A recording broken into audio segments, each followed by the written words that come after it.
नमस्कार दोस्तों, superfast series में आपका स्वागत है। तो चलिए, आप लोग को जिस चीज़ का बेसब्री से इंतज़ार था, अब वो इंतज़ार की घड़ी ख़त्म हो गई है। क्योंकि आप लोग का बहुत कमेंट था कि sir Bihar BEd GK GS हल्का सीरीज का सेट आप नहीं दे रहे हैं। तो आपको बता दें, वही सेट हम बनाने में थोड़ा बीच में बिजी थे। अब बहुत सारा सेट हम बना के रख लिए हैं और आपके एग्ज़ाम तक अब रेगुलर सेट देंगे। क्योंकि हम और चैनल वाले की तरह नहीं है कि किसी बुक से लिए PDF उठा के अब उसका डिस्कशन करा दिए। हम आपके सिलेबस के अनुसार अब आसान क्वेश्चन पूछा जाता है। क्योंकि 18, 19, 20 आप किसी भी बीएड एंट्रेंस एग्जाम में देखिए, बउआ वाला क्वेश्चन पूछता है। तो हम उसी तरह क्वेश्चन सेट करते हैं कि आप 40 में 40 पूरा आप मार के हैं। ये नहीं कि हमको अभी BPSC की तैयारी करना है। अब जिसको BPSC की तैयारी करना होगा वो बाद में आइए, उनका भी हम तैयारी कराते हैं, बिहार दुर्गा का भी तैयारी कराते हैं। तो चलिए, समय का बर्बादी ना करते हुए हम क्वेश्चन की तरफ बढ़ते हैं। और उससे पहले बता दें कि हमारे चैनल को यदि अभी तक सब्सक्राइब नहीं किए हैं तो प्लीज़ सब्सक्राइब कर लीजिए। क्योंकि हम आप लोगों के लिए बहुत मेहनत करते हैं और आपके लिए बहुत हेल्पफुल वीडियो बनाते हैं। तो चलिए क्वेश्चन की ओर बढ़ते हैं। तो देखिए, पहला क्वेश्चन है कि गौतम बुद्ध का जन्म कहाँ हुआ था। ऑप्शन में है सारनाथ, लुम्बिनी, बोध गया, कुशीनगर। तो आपको बता दें कि गौतम बुद्ध का जन्म जो है लुम्बिनी में हुआ था। यह वर्तमान में नेपाल में है। तो चलिए ऑप्शन भी देख लेते हैं। ऑप्शन का जैसे सारनाथ, देखिए सारनाथ में जो है बुद्ध ने अपना पहला उपदेश दिया था।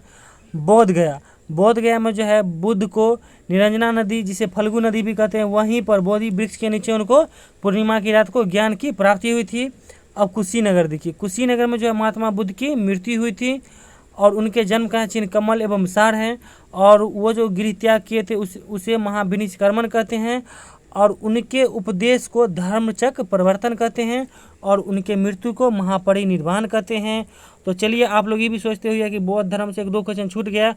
तो देखिए, छूटा नहीं है। हम आगे जितने भी सीरीज आने वाला है हम सब में क्वेश्चन आपको करवा देंगे। इसके लिए आप लोग घबराए नहीं, बस हमारे चैनल पे रेगुलर बने रहिए और आप लोग को हम गवर्नमेंट कॉलेज दिलवा के रहेंगे, ठीक है। तो अगला प्रश्न है कि निम्नलिखित में से कौन प्राथमिक उपभोक्ता है। तो ऑप्शन है बकरी, मोर, लोमड़ी, शेर। पहले तो ये बता देते हैं कि उपभोक्ता और उत्पादक क्या क्या होते हैं। उत्पादक देखिए, जो अपना भोजन स्वयं बनाते हैं वो उत्पादक होते हैं। और उपभोक्ता जो दूसरे जीव पर अपना भोजन के लिए आश्रित रहते हैं वो उपभोक्ता कहलाते हैं। तो इसमें देखिए प्राथमिक उपभोक्ता बकरी हुआ, क्योंकि यह जो है घास फूस खाता है, तो यह प्राथमिक उपभोक्ता के अंतर्गत आता है। चलिए और भी देख लेते हैं। जैसा कि हम आपको बता दिए हैं कि उपभोक्ता जो है अपने भोजन के लिए दूसरे पर आश्रित रहता है। अब देखिए प्राथमिक उपभोक्ता में देखिए गाय, भैंस, बकरी आदि आता है, क्योंकि ये लोग घास फूस यानी वृक्ष को खाते हैं। अब द्वितीयक उपभोक्ता में देखिए लोमड़ी, भेड़िया, मोर आदि, यानी ये लोग प्राथमिक उपभोक्ता को खाते हैं।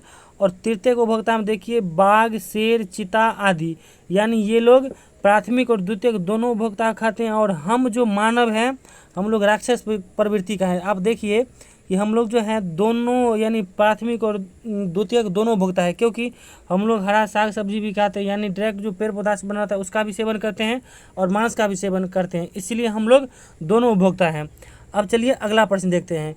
अगला प्रश्न कंप्यूटर से है कि सुपर कंप्यूटर कितने गुना तेज़ी से काम करता है। तो ऑप्शन में है 2 गुना, 5 गुना, 10 गुना, 15 गुना। तो आपको बता दें कि सुपर कंप्यूटर जो है सिंपल कंप्यूटर से 10 गुना तेज़ी से काम करता है।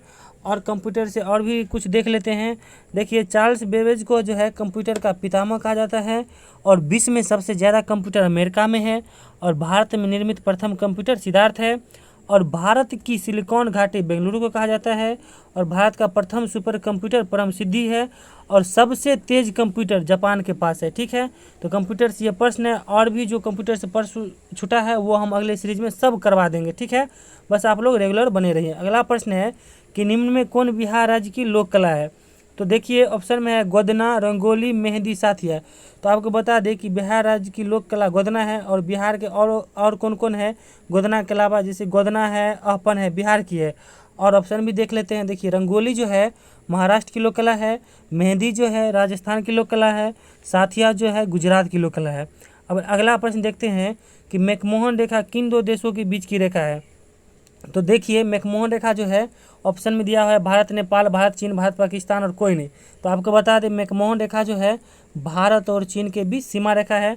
और कुछ सीमा रेखा देख लेते हैं, जैसे रेड क्लिफ रेखा देखिए, यह जो है भारत पाकिस्तान के बीच की रेखा है। डुरेंट रेखा देखिए अफगानिस्तान और पाकिस्तान के बीच की सीमा रेखा है। और 38वीं समांतर रेखा देखिए उत्तर कोरिया और दक्षिण कोरिया के बीच की सीमा रेखा है। और 49वीं समांतर रेखा देखिए उत्तरी अमेरिका और कनाडा की सीमा रेखा है। अब चलिए अगला प्रश्न देखते हैं। अंडा उत्पादन संबंधित है, तो ऑप्शन में है नीली क्रांति, श्वेत क्रांति, हरित क्रांति, रजत क्रांति। तो आपको बता दें कि अंडा उत्पादन जो है रजत क्रांति से संबंधित है। और भी क्रांति हम देख लेते हैं। अब देखिए नीली क्रांति, नीली क्रांति जो है मछली उत्पादन से संबंधित है। श्वेत क्रांति जो है दूध उत्पादन से संबंधित है। हरित क्रांति जो है खाद्यान्न उत्पादन से संबंधित है। और गोल क्रांति जो है आलू उत्पादन से संबंधित है। पीली क्रांति जो है तिलहन उत्पादन से संबंधित है। और भी क्रांति कुछ बच गया है, सो हम अगला चीज़ में करा देंगे। और वैसे भी इससे ज़्यादा बिहार बीड में पूछने वाला नहीं है, क्योंकि आप लोग जनरल कमीशन की तैयारी करते होंगे तो आप देख लीजिए प्रीवियस ईयर किसी का भी क्वेश्चन उठा के इससे ज़्यादा कोई भी क्रांति नहीं पूछा जाता है। ठीक है, अब चलिए अगला प्रश्न देखते हैं। अगला प्रश्न है कि निम्न में किसके संस्थापक लाला हरदयाल थे? तो ऑप्शन में है गदर पार्टी, आर्य समाज, ब्रह्म समाज, सत्यशोधक समाज। तो आपको बता दें कि लाला हरदयाल जो है सैन फ्रांसिस्को में गदर पार्टी की स्थापना किए थे। और ऑप्शन भी देख लेते हैं। देखिए आर्य समाज की संस्थापक हैं स्वामी दयानंद सरस्वती, ब्रह्मा समाज के संस्थापक हैं राजा राम मोहन राय, सत्यशोधक समाज के संस्थापक है ज्योतिबा फुले, और हिंदू महासभा का है मदन मोहन मालवीय, जो बनारस हिंदू विश्वविद्यालय जो है उनके प्रथम कुलपति रह चुके हैं। अब देखिए नियंत्रक एवं महालेखा परीक्षा की चर्चा किस अनुच्छेद में है? अगला प्रश्न है कि नियंत्रक एवं महालेखा परीक्षा की चर्चा किस अनुच्छेद में है? तो ऑप्शन है अनुच्छेद 76, अनुच्छेद 110, अनुच्छेद 148, अनुच्छेद 123। तो आपको बता दें कि नियंत्रक एवं महालेखा परीक्षा की चर्चा अनुच्छेद 148 में है। चलिए कुछ ऑप्शन भी देख लेते हैं। अब देखिए ऑप्शन का था अनुच्छेद 76, यह जो है अनुच्छेद 76 में महान्यवादी की चर्चा है। अनुच्छेद 110 में धन विधेयक की चर्चा है। और अनुच्छेद 123 में राष्ट्रपति का अध्यादेश है। ठीक है, अब अगला प्रश्न है कि शहीद दिवस कब मनाया जाता है? तो ऑप्शन में है 30 जनवरी, 14 अप्रैल, 1 दिसंबर और 14 सितंबर। आपको बता दें कि गांधी जी को जो है 30 जनवरी 1948 को नाथूराम गोडसे ने गोली मारा था। उन्हीं की याद में, उन्हीं की पुण्यतिथि पर 30 जनवरी को शहीद दिवस मनाया जाता है। तो आंसर क्या होगा? 30 जनवरी शहीद दिवस। अब ऑप्शन देख लीजिए 14 अप्रैल, यह जो है अंबेडकर जयंती उस दिन होती है। और 1 दिसंबर को देखिए विश्व एड्स दिवस होता है। और 14 सितंबर को जो है हिंदी दिवस है। ठीक है, अब अगला प्रश्न देखिए, नींबू में कौन अम्ल पाया जाता है? तो ऑप्शन में है एसिटिक अम्ल, टार्टिक अम्ल, लैक्टिक अम्ल और सिट्रिक अम्ल। तो आपको बता दें कि नींबू में सिट्रिक अम्ल पाया जाता है। और ऑप्शन को भी डिस्कशन कर लेते हैं। देखिए एसिटिक अम्ल जो है सिरका में पाया जाता है। टार्टिक अम्ल जो है इमली और अंगूर में पाया जाता है। और लैक्टिक अम्ल जो है दूध में पाया जाता है। और दूध में लैक्टिकल बेसिलस जीवाणु भी पाया जाता है, जिसके कारण दूध खट्टा होता है, या दही में यह जीवाणु पाया जाता है। अब देखिए ऑक्जेलिक अम्ल जो है टमाटर में पाया जाता है। ठीक है, अब चलिए अगला प्रश्न देखते हैं कि रोलेक्ट एक्ट कब पारित हुआ? तो ऑप्शन में है 1919, 1920, 1929, 1942। आपको बता दें कि 1919 में जो कानून आया था, एक काला कानून, जिसे ही रोलेक्ट एक्ट कहा गया, क्योंकि उसमें जो है आपका बिना वारंट के गिरफ्तार करके कितना भी दिन ब्रिटिश सरकार रख सकता था। तो भारतीय जितने भी हमारे क्रांतिकारी थे, इन्हें जो है इस कानून को काला कानून कहा था। यही रोलेक्ट एक्ट है जो 1919 में पारित हुआ। अब देखिए और भी ऑप्शन को डिस्कशन कर लेते हैं। 1920 में देखिए असहयोग आंदोलन की शुरुआत हुई थी।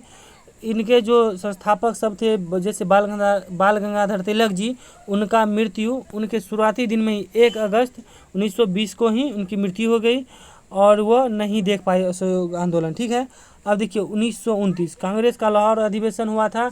इसमें जो है इनमें इसका अध्यक्ष थे जवाहरलाल नेहरू। ठीक, जैसा कि हमने बताया कि 1929 में कांग्रेस का लाहौर अधिवेशन हुआ था और इसके अध्यक्ष जवाहरलाल नेहरू थे। और 1942 में भारत छोड़ो आंदोलन चालू हुआ था। अब अगला प्रश्न देखते हैं कि किसका उपयोग विद्युत धारा मापने में किया जाता है? तो ऑप्शन है अल्टीमीटर, अमीटर, बैरोमीटर, बैरोग्राफ। तो अब देखिए आपको बता दें कि विद्युत धारा मापने में अमीटर का प्रयोग किया जाता है। अब ऑप्शन भी देख लेते हैं। अब देखिए अल्टीमीटर जो है विमान की ऊंचाई मापने में उपयोग किया जाता है। बैरोमीटर जो है वायु दाब मापने में उपयोग किया जाता है। बैरोग्राफ जो है वायु दाब में होने वाले परिवर्तन की माप करता है। अब यहाँ एक कन्फ्यूजन बच्चा कराता है कि इस बैरोग्राफ और बैरोमीटर में। तो देखिए बैरोमीटर जो है वायु दाब मापने में होता है, और बैरोग्राफ उसी वायु दाब में जो परिवर्तन होता है उसे मापने के लिए बैरोग्राफ का प्रयोग किया जाता है। तो आप लोग अपना कन्फ्यूजन दूर कर लीजिएगा और कॉपी कलम लेके बैठिए, क्योंकि अगर नहीं बैठे होंगे तो जरूर स्क्रीनशॉट इसका ले लीजिए।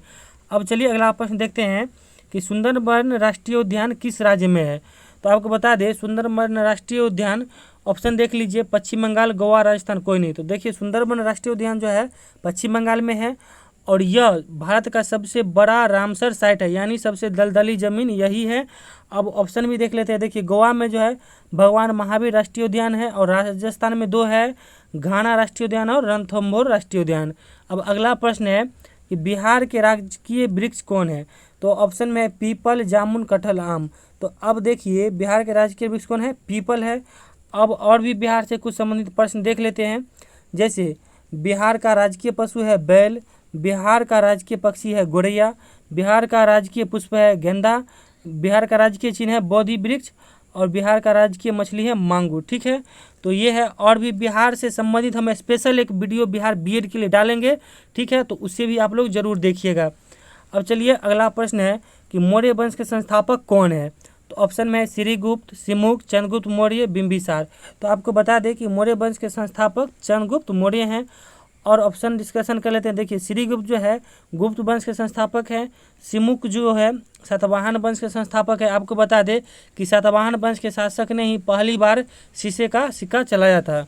और बिंबिसार जो है हर्यक वंश के संस्थापक है। अब चलिए अगला प्रश्न देखते हैं। अगला प्रश्न है कि सीमांत गांधी के नाम से कौन जाना जाता है? तो ऑप्शन में है महात्मा गांधी, लाला लाजपत राय, खान अब्दुल गफ्फार खान, कर्पूरी ठाकुर। तो आपको बता दें कि सीमांत गांधी के नाम से खान अब्दुल गफ्फार खान को जाना जाता है। अब कुछ ऑप्शन भी डिस्कशन कर लेते हैं। देखिए राष्ट्रपिता और बापू महात्मा गांधी को कहा जाता है, पंजाब केसरी जो है लाला लाजपत राय को कहा जाता है। यहाँ टाइपिंग मिस्टेक है, पंजाब केसरी लाला लाजपत राय को कहा जाता है। और कर्पूरी ठाकुर जो है इनको बिहार का जननायक कहा जाता है। और देश रत्न, ठीक है, देश रत्न जो है डॉक्टर राजेंद्र प्रसाद को कहा जाता है, जो भारत के पहले राष्ट्रपति थे। अब अगला प्रश्न है कि मानव के सिर में कितनी हड्डियां पाई जाती है? तो ऑप्शन में है 33, 14, 29, 26। तो आपको बता दें कि मानव के सिर में 29 हड्डियां पाई जाती है। अब ऑप्शन भी देख लीजिए। 33 जो है रीढ़ की कुल हड्डी प्रारंभ में होती है जन्म के समय, और 26 हड्डी जो है रीढ़ की हड्डी विकसित होने में, जैसे हम लोग बड़ा हो गए तो हम लोग में रीढ़ की हड्डी अब 26 ही होगी। और 14 जो है चेहरा की कुल हड्डी होती है। ठीक है, अब अगला प्रश्न देखते हैं कि टिटनेस में कौन सा अंग प्रभावित होता है? तो ऑप्शन है आंत, फेफड़ा, तंत्रिका तंत्र, श्वसन तंत्र। तो आपको बता दें टिटनेस में जो है तंत्रिका तंत्र प्रभावित होता है। और ऑप्शन को भी डिस्कशन कर लेते हैं। आंत में देखिए या टाइफाइड में आंत में प्रॉब्लम आता है, और फेफड़ा में जो है क्षय रोग से प्रॉब्लम होता है, और श्वसन तंत्र में जो है काली खांसी या कोई भी आपको फेफड़ा संबंधी यानी खांसी संबंधी प्रॉब्लम हो तो वो फेफड़ा में प्रॉब्लम होता है। तो ये है। और देखिए टाइफाइड जो है दूषित जल या दूषित खाना खाने से टाइफाइड होता है। ठीक है, अब अगला प्रश्न देखिए कि मूत्र का पीएच मान कितना होता है? तो आप ऑप्शन में है 6.4, 8.4, 6, 2.8। तो आपको बता दें कि मूत्र का पीएच मान 6 होता है और यह अम्लीय होता है। अब ऑप्शन भी डिस्कशन कर लेते हैं। देखिए 6.4 जो है दूध का पीएच मान होता है, यानी दूध अम्लीय होता है। और 8.4 जो है समुद्री जल का पीएच मान है। 2.8 जो है शराब का पीएच मान है। 2.4 जो है सिरका का पीएच मान है। और 2.2 है नींबू का पीएच मान है।